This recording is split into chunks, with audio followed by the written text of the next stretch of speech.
welcome to this week's Ask Charlie. And yes, I'm back in my kitchen with another recipe for you because next week I think is going to be total chaos. I'm hoping that the surround's going to be put in around the Olga and possibly even tiles, and I'm not sure what else. So I thought, actually, while it was peaceful, while there were no workmen here, I would film this. Also, my neighbour kindly brought me over a box of pears. And it is the season for pears, so I thought we could do a pear recipe this week. And based on a recipe that I actually shared with my members club. So if you are part of my members club, sorry, dogs are wandering around if you wonder what that noise is. If you're part of my members club, you get exclusive content each month from me. If you are in tier 2, there's tier 1 and there's tier 2. Tier 1 is digital. Tier 2 is the physical, and you get sent this in the post with your recipes and your monthly how-to video as well. And for October, I shared an apple cake, and this is going to be similar but a little bit different, and this is a pear cake. So that is what we're going to make today. I've got my trusty Kenwood out. I'm going to be using the Olga, and I will share with you as well how to cook if you're not using an Olga. But we're going to use some of these delicious pears. So let's get baking. So the first thing that we're going to do is to line our tin. I'm using a loose bottom, 8 or 9 inch is fine. It depends whether you want it slightly more, thicker or bigger, either or. And then take it out, just place your paper there and run a pencil around. I think you can buy these pre-cut, but actually I find this the easiest way. And then place your circle in your tin. There we are. Move those bits and pieces out of the way, and we'll start preparing our pears. So you can either peel them or you can leave the skin on. I'm going to peel mine. If they're very soft, it's a little tricky to peel. So once they're peeled, I'm going to slice them. If you've got wonderful large pears and you can make them into a fan shape, then absolutely wonderful. Mine are a little bit short and a little bit squat, so it's a little tricky to do that, but I'm just going to lay the slices in here flat side down. So I'm just, because I can't get a really beautiful fan shape, I'm just popping as much pear on the bottom of my tin as I possibly can squidge in there, just filling in the gaps. Like so. And those bits I'm going to enjoy eating. I've got my trusty Kenwood waiting in the wings, and I am going to just measure out my sugar, 130 grams, and then I'm going to measure 130 grams of unsalted butter. People often say to me, Charlie, why do you bake with unsalted butter and then add salt? And it's because you can measure the right amount. I don't know if I bought salted butter and use that. I don't know how much salt they've added, so you can get the perfect amount of salt when you add it in yourself. So we're going to cream together my butter and my sugar.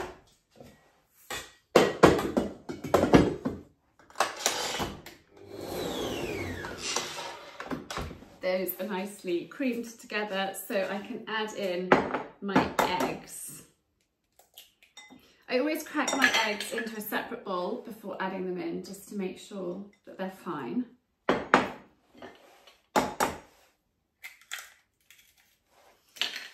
And these are eggs from our own hens, freshly laid. And then knit those through.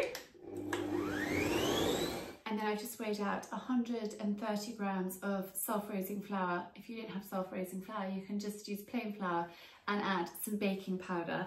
I am going to add a pinch of sea salt. And I'm going to add a couple of spoonfuls of ground almonds, because I think almonds and pear are just a match made in heaven. So I've added those in. I'm also going to add in some sour cream, but I'm going to do that in a minute. We'll add our flour in first.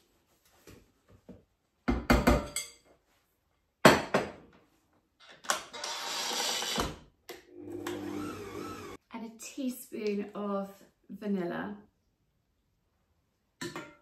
So my batter is quite thick, and you know some recipes say loosen with a couple of tablespoons of milk. I'm actually going to use some sour cream, and I'm going to start with 2 spoonfuls, but we might add a little bit more.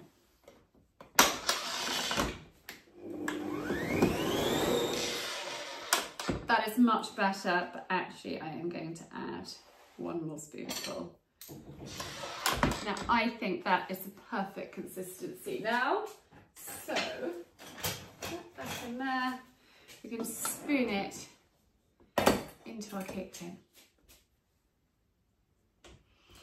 Now at this stage I always check through my recipe and I just make sure that I've added all the ingredients, because there's nothing worse than adding it in and then thinking, oh crikey, I forgot to put the whatever. So just run through your list of ingredients and just check. Yep, I've got the salt. Yep, I've got done the eggs. Yep, the vanilla. Yep, we've got that. Okay, the ground almonds. Perfect. We are good to go. So let's just spoon that mixture over our prepared pears.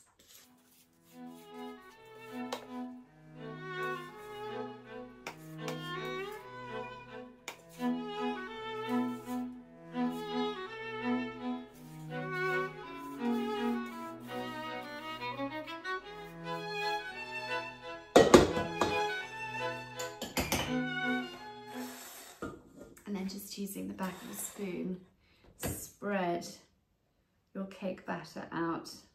Try and get it as even as possible, and then it'll be ready to go into the oven. Now, if you are using an electric oven, I would use an electric fan oven at about 170 for 40 to 45 minutes. I'm going to use the baking oven of my Aga, and I'm going to put it in the centre of the oven, and I'm going to have my plain cold sheet ready to slide in probably after about 20 minutes so it doesn't catch on top. So while that's cooking, I'm going to tell you a little bit more about my members club. These are the sort of most frequently asked questions.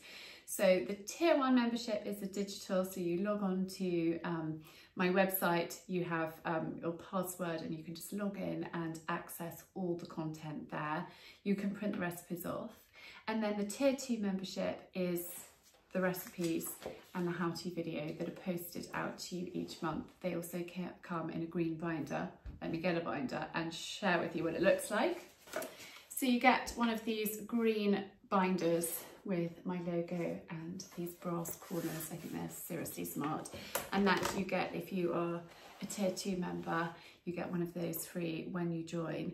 But they are available on my website. Currently, I'm having more made at the moment, so they're not with me, but they will be in a couple of weeks. I can post them out to you if you order online. And then we have a monthly Zoom. Now, there are some people that have their cameras on and are really chatty. There are other people that are a little bit shy, that don't have their cameras on, are there, and they're just listening, and other people get more involved. And some people just watch the monthly Zooms on catch up. But you can always email me and say, you know, Charlie, can we talk about a certain topic, or can we discuss this? We have some wonderful, wonderful conversations, and it's a lovely community that is there. And people are so supportive. One of our members has recently had a baby, and another one of my members sent some maternity clothes and some other baby clothes as well, which is really, really sweet and kind and thoughtful. So that's sort of the community that we have got there. There are people that are older. I've got some couples in the members club. There are people without children. There are people with young children. There are people that have got grown-up children. So it's really quite a mixture of people. We also have a Facebook group. You don't have to be on Facebook. A few of the members have joined Facebook just to be part of the group, and you can share things, you can ask questions. and you have like a little bit more access to me, which is why we have the monthly Zooms as well. And I also offer some exclusive discount codes. My members get discount codes to my online shop, as well as some of my favourite brands. And you know, it's just a lovely, lovely place, lovely community. So that is a little bit more about my members club, but while the cake is cooking, I'm going to wash up and I will be back with you, hopefully, with a fully baked cake in about 40 minutes.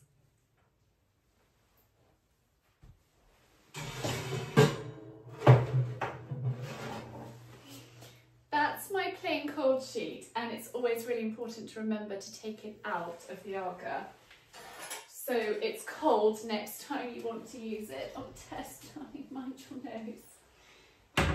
And my cake has had 45 minutes, it's looking golden and delicious. We're going to do the test to see whether it's cooked all the way through.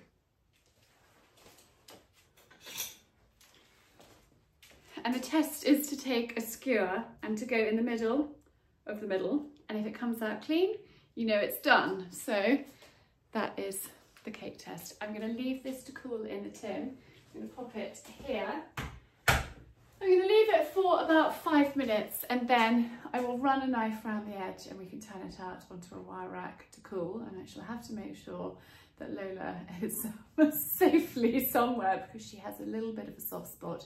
The cake has cooled just enough to handle, and I love these little knives. They are from Victorinox, and I just run it around the edge of the tin like this.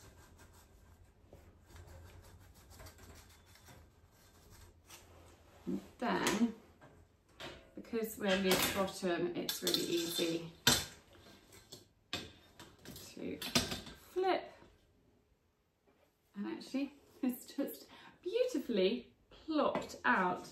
Put that there, and then we can just peel off the baking paper, and we've got our pears beautifully there. It smells amazing. Can you see what it looks like with the pears? So imagine if you had like beautiful big pears, you could get a fan. That would just be gorgeous. But I'm very pleased that my neighbour kindly brought me over those pears for us to use to enjoy. I'm going to let this cool completely, and then I've got a cake stand over there, and I'm going to decorate it with, I think, some flaked almonds and a little bit of sugar. Delicious, served with a dollop of creme fraiche. And there we are, my pear cake. I have popped some creme fraiche in a little bowl, and just going to teaspoon out and a fork. Try some now. It smells amazing, and it's not like a work of art. It doesn't look really beautiful, but it's all about flavour, and that to me is what's important. But look what it looks like up close. Really, really yummy. And that is it inside. So I'm going to have mine warm with a good dollop of creme fraiche, a little sprinkle of sugar, and then you can toast your almonds, but I'm just going to sprinkle a few over the top, and I can have a few in my bowl as well. And there we are, there is my pear cake for you. I hope that you have enjoyed this week's video, and I'm looking forward to seeing you on Friday with my weekly vlog. In the meantime, have a super week, and remember, if you're new to my channel, I'd love it if you hit the subscribe button, and I'll see you again soon.